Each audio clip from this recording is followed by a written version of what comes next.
말씀은 고린도전서 15장 12절에서 19절까지의 말씀입니다. 우리 다 함께 소리내어 읽겠습니다.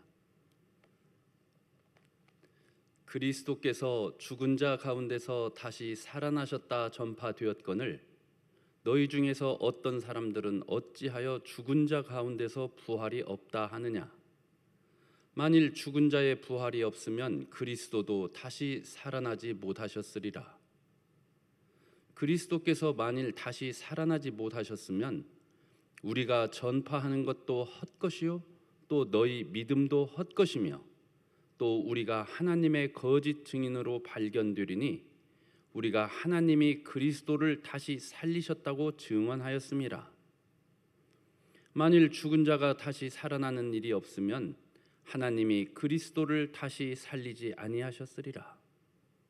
만일 죽은 자가 다시 살아나는 일이 없으면 그리스도도 다시 살아나신 일이 없었을 터이요 그리스도께서 다시 살아나신 일이 없으면 너희의 믿음도 헛되고 너희가 여전히 죄 가운데 있을 것이요 또한 그리스도 안에서 잠자는 자도 망하였으리니 만일 그리스도 안에서 우리가 바라는 것이 다만 이 세상의 삶뿐이면 모든 사람 가운데 우리가 더욱 불쌍한 자이리라.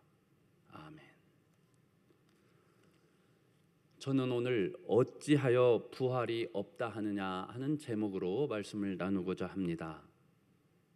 오늘 본문은 만약 우리가 그리스도의 예수의 부활을 믿지 아니한다면 그 결과인즉 우리가 믿는 기독교 신앙은 그 전체가 다 헛것이 되고야 말 것이라는 깨우침을 주는 말씀입니다. 즉 부활의 가능성을 부인하는 것은 기독교 신앙을 그 기초부터 허무는 것이라 하겠습니다. 그리스도와 우리 성도와의 그 관계성을 두 가지로 이렇게 생각해 볼 수 있습니다. 첫 번째는 대속적인 차원입니다. 주님께서 우리 죄를 대신하여 죽으셨기에 우리는 죄를 용서받고 의롭다 칭함을 받습니다. 두 번째는 하나됨의 차원입니다. 그리스도께서 다시 살아나셨기 때문에 우리도 죽음에서 부활합니다.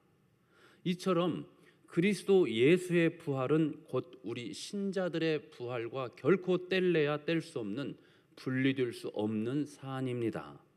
그런데 만약 부활이라는 것이 없고 그래서 예수 그리스도도 살아나신 일이 다시 살아나신 일이 없다라고 한다면 그리스도의 죽으심과 부활하심을 전파하는 복음도 헛것이요 그 복음을 믿는 신자의 믿음도 결국 헛된 것이 되고야 말 것이라는 것이 오늘 본문의 요지입니다.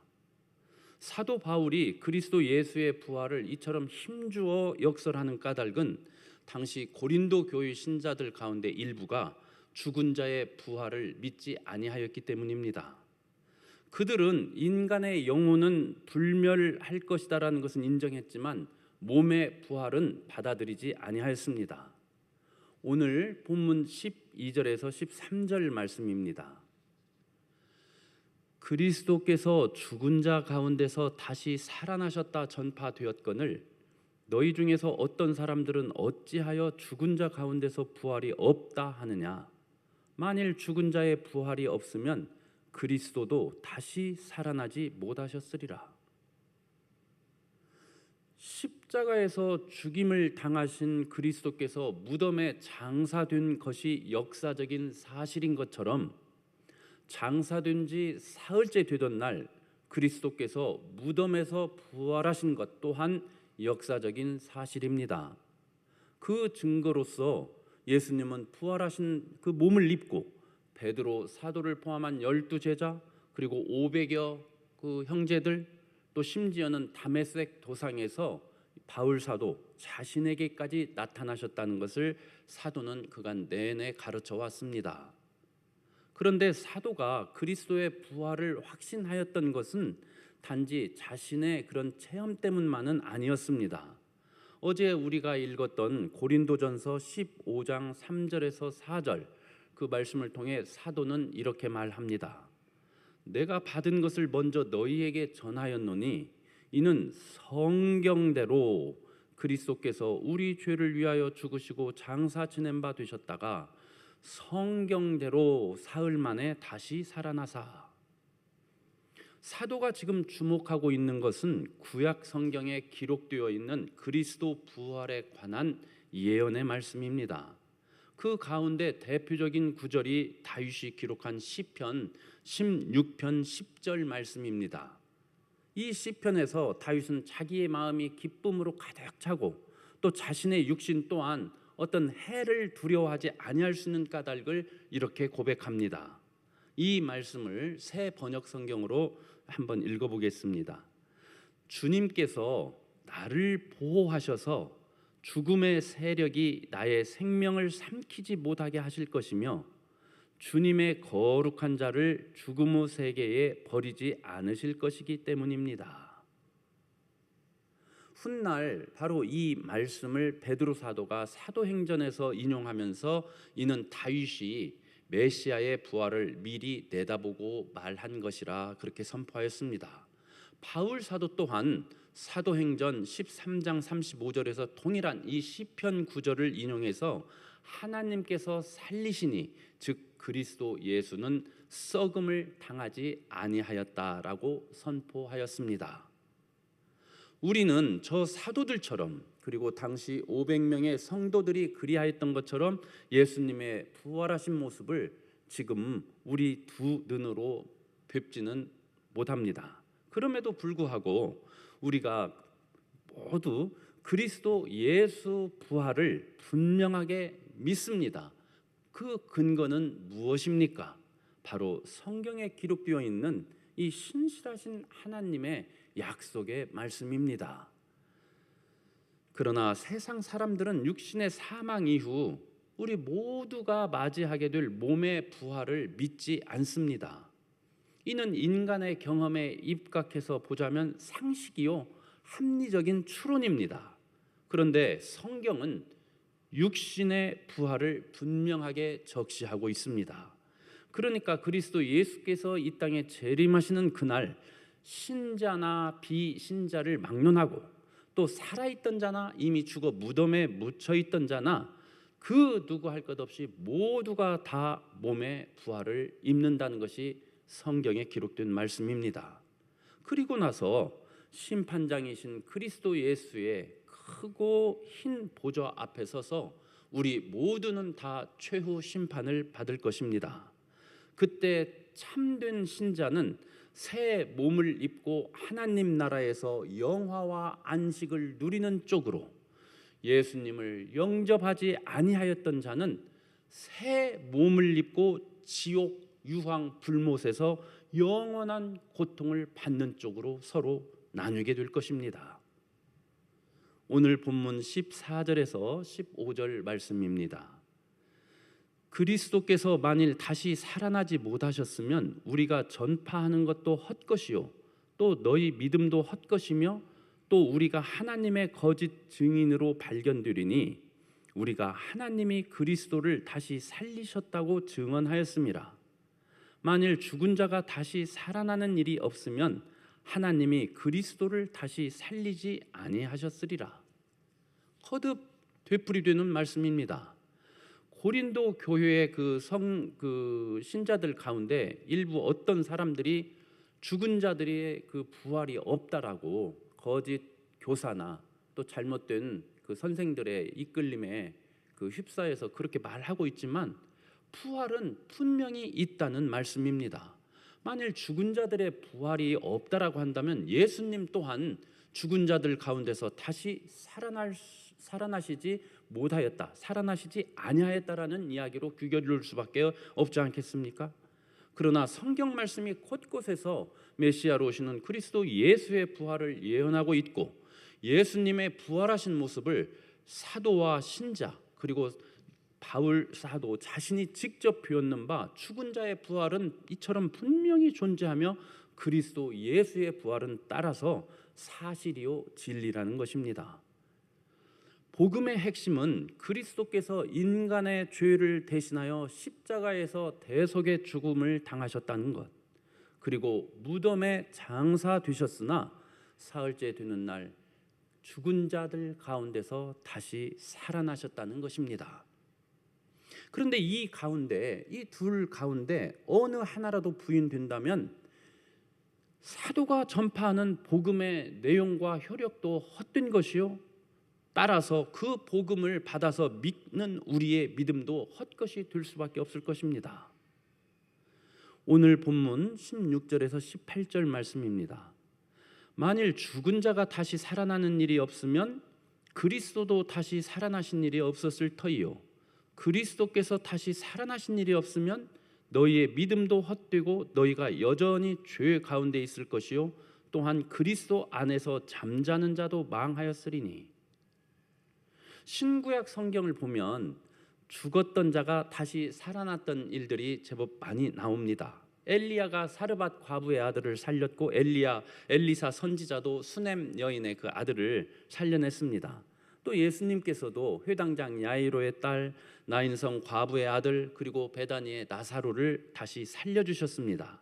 그런데 이들의 경우는 일시적인 생명 연장, 다시 말해 소생, 죽었다가 다시 살아나는 거, 숨을 거두었다가 다시 호흡이 돌아오는 그런 소생이라 할 수 있습니다. 죽었던 육체에 호흡이 다시 되돌아왔지만 그들이 죽을 때가 되었을 때 다른 사람들과 마찬가지로 이들도 다 죽었기 때문입니다. 그들의 몸은 질병과 노화, 그리고 여전히 죄의 영향력 아래에 놓여 있던 인간의 육신이었습니다. 그러니까 이들의 다시 살아남, 즉 이들의 소생은 생명을 주관하시는 하나님의 능력과 주권, 특히 구세주로 이 땅에 오신 예수님의 권능을 보여주는 일종의 표적이었다라고 할 수 있습니다. 그런데 그리스도의 부활은 다릅니다. 그리스도의 부활은 이들이 소생한 것처럼 그저 일시적인 생명 연장이 아니기 때문입니다. 그리스도의 죽으심은 우리 인간이 죄의 싹스로 감당해야 했던 사망을 무력화하는 영원한 사건이요, 예수님과 믿음으로 연합한 모든 성도가 앞으로 받게 될 신령한 몸을 입고 영생을 누릴 것이라는 분명하고 확실한 보증이었습니다. 그러니까 그리스도의 부활은 사망을 무력화하는 영원한 사건이요, 우리 또한 예수님을 따라 훗날 영생을 누리게 될 것이라는 분명하고 확실한 보증이라는 것입니다. 그리스도 예수는 우리의 죄를 대속하기 위해 십자가에 달려 죽으셨습니다. 그리고 무덤에서 부활하심으로써 우리 죄인들을 향한 하나님의 진노가 진정되었음을 확증하셨습니다. 그리스도는 또 죽은 자 가운데서 다시 살아나사 잠자는 자들의 첫 열매가 되시어 저와 여러분이 훗날 입게 될 부활의 영광스러운 새 몸을 약속하고 보장하여 주십니다. 그런데 이런 사도들의 가르침과 달리 부활이라는 것이 정말 없고 따라서 예수님의 부활도 없는 것이라고 한다면 그것을 지금 굳건히 믿고 이 세상을 살다가 신앙 안에서 무덤에 잠들어 있는 그들의 그 소망, 그들의 그 살아생전의 믿음은 어찌 되겠냐는 것입니다. 바울 사도는 오늘 본문에서 그리스도께서 살아나지 않으셨다면, 부활하지 아니하셨다고 한다라고면 우리의 믿음도 헛되고 거듭되는 말씀입니다만 우리가 여전히 죄 가운데 있을 것이라 강조합니다. 왜 그렇습니까? 그리스도의 그 부활에 근거하여 우리도 훗날 부활할 것이라는 어떤 미래에 대한 그 일을 부인하는 것은 그리스도의 죽음에 근거해서 우리가 죄 사함을 받았다는 과거 또한 부인하는 것이기 때문입니다. 그리스도의 죽으심은 그리스도의 부활과 앞서 말씀드렸지만 뗄래야 뗄 수 없는 동전의 앞뒷면과 같은 불과 분리의 관계에 놓여 있는 바, 죽음과 부활 사이에서 그 어느 것 하나라도 부인한다면 나머지 하나도 부인하는 격이 되기 때문입니다. 예수님께서 우리의 죄를 대신하여 십자가에서 죽으셨지만 만약 예수님이 부활하지 아니하셨다면 예수님의 그 죄에 싹신 죽음의 형벌, 즉 사망 권세를 이기지 못하는 것을 의미하는 것 아니겠습니까? 그러므로 죄와 죽음의 권세에 대한 완전한 승리가 바로 이 그리스도 예수의 부활인 것입니다. 우리의 구원과 관련해서 복음의 핵심인 예수님의 죽으심과 부활하심은 하나입니다. 십자가에서 죽으심과 무덤에서의 그 부활하심의 두 토대 위에 우리 기독교 신앙은 자리를 잡고 있습니다. 예수님이 십자가에서 죽으심으로 우리 죄를 속죄하셨고 무덤에서 부활하심으로 우리가 의롭다, 우리의 의로움을 확증하셨고 우리에게 새 생명을 주셨습니다. 그런 까닭에 부활의 첫 열매가 되시는 그리스도 예수를 바라보며 바울 사도는 이렇게 확신합니다. 고린도전서 6장 14절 말씀입니다. 하나님이 주를 다시 살리셨고 또한 그의 권능으로 우리를 다시 살리시리라. 아멘. 오늘 본문의 마지막 19절 말씀입니다. 만일 그리스도 안에서 우리가 바라는 것이 다만 이 세상의 삶뿐이면 모든 사람 가운데 우리가 더욱 불쌍한 자이리라. 지금 이 시대에도 그리스도인으로 이 세상을 살아가는 것이 결코 만만치 않습니다. 하물며 예수님을 따른다는 이유로 핍박이 심했던 당시 사람들의 삶은 어떠하였겠습니까? 그들이 이 세상 가운데 걸어야 했던 그 고난의 길, 그 길을 묵묵히 견디며 걸어갈 수 있었던 힘은 예수께서 첫 열매가 되어 몸소 보여주신 바 미래의 부활에 대한 확신과 소망이었습니다. 우리도 마찬가지 아니겠습니까? 부활의 소망이 있는 사람은 고난을 만났을 때 잠시 비틀거릴지언정 완전히 무너지지는 아니합니다.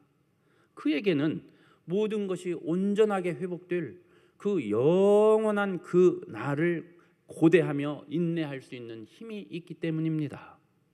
오늘의 이 고통을 지금 모든 것이 나를 짓누르는 이제는 끝이다 하는 나의 시각이 아니라 하나님의 그 선하신 섭리 안에서 지금 나에게 닥친 이 고난과 고통을 바라보고 해석할 수 있는 힘이 부활의 소망을 품고 있는 자에게는 그 힘이 있기 때문입니다. 죽음과 관련해서도 죽음이 주는 공포를 극복해 나갈 수 있는 의지와 힘이 미래의 그 부활 소망을 꿈꾸는 자에게는 분명히 있습니다.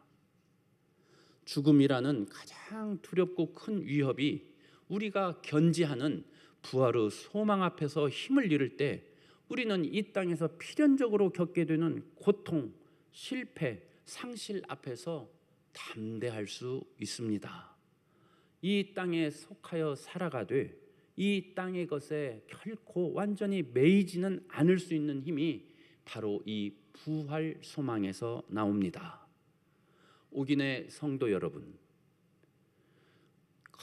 거듭 말씀드리지만 우리의 구원은 그리스도 예수의 죽으심과 무덤에서 부활하심이라는 두 축의 기반을 두고 있습니다.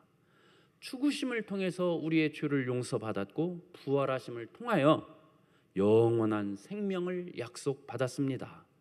굳이 비유해서 말씀드리자면 우리가 꿈에 그리던 어떤 새 집을 한 채 산다고 할 때 예수님의 십자가 죽으심은 잔금 한 푼까지 집값을 다 치른 것이라 할 수 있습니다. 예수님이 무덤에서 부활하신 것은 그 집이 바로 내 집이라고 하는 등기소에서 나온 등기 문서를 내 손에 딱 쥐는 것이나 마찬가지입니다. 집값을 지불하지 아니하였는데 어떻게 등기 문서가 나올 수 있겠습니까? 반대로 집값은 다 치루었는데 등기 문서가 없다라고 한다면 그 집이 어찌 온전한 내 집이라 할 수 있겠습니까? 그리고 새 집에 입주할 때 우리는 묵은 짐을 다 내다 버리고 새로운 세간살이를 장만하여 안에 드립니다. 그리스도의 죽으심과 부활하심으로 말미암아 이전 것은 지나고 새 것이 된 우리도 그렇습니다. 우리도 우리의 묵은 짐, 유혹의 욕심을 따라 썩어져가는 옛 사람을 내던져 버려야 합니다. 대신 하나님을 따라 의로움과 진리의 거룩함으로 지으심을 받은 새 사람을 우리는 입어야 합니다. 이것이 무슨 의미겠습니까? 의와 진리의 거룩함으로 지으심을 입은 새 사람. 이는 우리가 그토록 집착해왔던 자기 중심적인 사고방식과 세속적인 가치관을 내다 버리고 우리의 온 존재가 이제 그리스도의 장성한 분량이 충만한 데까지 이르도록 말씀을 통하여 그리스도 안에서 성령 하나님의 도우심을 받아 날마다 성장해 나아가는 것을 의미합니다. 우리가 하나님의 형상을 따라 참 의로움과 참 거룩함으로 지으심을 받아 새 사람을 입는 일은 우리와 함께 하시는, 내주하시는 그리스도의 영, 즉 성령 하나님께서 행하시는 일입니다. 그럼에도 불구하고 우리는 우리 각자의 결심과 굳은 의지를 들여서 우리가 성령 하나님의 인도하심에 적극 협력해야 이 새 사람을 입는 일이 비로소 가능할 것입니다. 기도 제목을 말씀드리겠습니다. 시편 16편 11절 말씀입니다. 훗날 우리가 부활의 몸을 입는 그날에 우리는 주님과 함께하는 충만한 기쁨, 영원한 즐거움이 과연 이것이구나를 분명 깨닫게 될 것입니다. 그런데 예수님의 초림으로 이미 시작된 지금 이 세상에서의 하늘나라 아니겠습니까? 이 땅을 살아가는 지금 이 순간에도 우리는 이미 시작된 하늘나라에 예수님께서 우리와 함께 하시는 이 기쁨, 이 즐거움을 결코 놓쳐서는 안 되겠습니다. 그래서 우리가 부활할 때 그때 더 분명하고 온전하게 누리겠지만은 이 땅에 살아가는 이 시간 동안에도 이 부활의 복을 미리 당겨서 우리가 깊이 누릴 수 있도록 늘 간구합시다. 주께서 생명의 길을 내게 보이시리니 주의 앞에는 충만한 기쁨이 있고 주의 오른쪽에는 영원한 즐거움이 있나이다. 아멘. 기도합니다.